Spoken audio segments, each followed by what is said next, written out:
C'est 60 ans et pas un jour de plus. Ni un, Ni deux, ni 3 ans de plus. c'est 60 ans et pas un jour de plus. Profit, faire payer les boursiers pour sauver les retraites. Y a pas à hésiter, faut taxer les profits, faire payer les boursiers.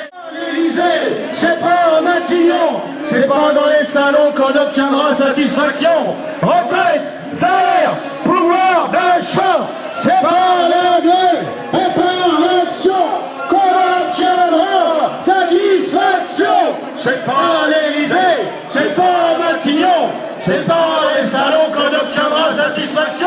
38, 39, 40, 41, 42, 43. Allez, boulot, c'est beaucoup trop. 37,5 pour tous, ça suffit. C'est pas aux salariés de payer l'addition, payer les retraites, faut taxer les patrons. Rentrez du plan héros. Taxer les profits, faire payer les boursiers. Et on aurait pu l'espérer avec ce gouvernement qui se dit de gauche. Eh bien ces gens-là nous ont dit, ils ont tout promis. Et puis en fin de compte, ils sont comme les autres, ils ont tous menti.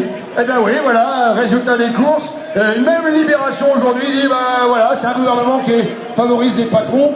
C'était pas la peine de l'écrire, on s'en était rendu compte. 3500 personnes à Rouen pour manifester contre la réforme socialiste des retraites, qui reprend les vieilles recettes du MEDEF et de Sarkozy 2010. Les salariés, les retraités paieront toujours plus, pour des retraites toujours plus maigres, et qu'on prendra toujours plus tard.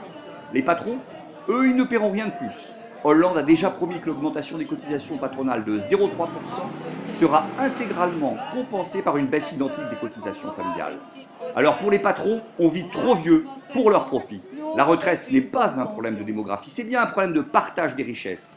Augmenter les salaires, embaucher pour réaliser le droit au travail pour tous, c'est aussi augmenter les cotisations de vieillesse. À nous d'imposer par un mouvement d'ensemble la retraite à 60 ans, 55 ans pour les travaux pénibles, à 37 cents annuités maximum, à taux plein par une autre répartition des richesses. La taille de cette manifestation, elle montre justement qu'il y a les moyens de continuer, qu'il y a les moyens de rebondir. Alors, une réforme qui est une mauvaise réforme, qui est une contre-réforme, destruction de la protection sociale, de destruction des retraites, elle n'est pas plus acceptable qu'elle vienne d'un gouvernement de gauche ou qu'elle vienne d'un gouvernement de droite. D'ailleurs, ce sont les mêmes mesures.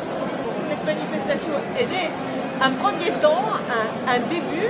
En 2010, on a été nombreux dans la rue, on a fait des journées de grève à répétition, on était majoritaire dans l'opinion, pourtant on a perdu. Sur comment on s'affronte effectivement avec ce gouvernement, parce qu'il n'y a pas de solution évidemment dans la négociation. Ce qu'il faut obtenir, c'est le retrait, et ça ne peut être obtenu qu'avec un rapport de force, qu'avec une mobilisation durable, mais qui se fixe comme objectif. On tient, on bloque, on est mobilisé jusqu'au retrait du projet.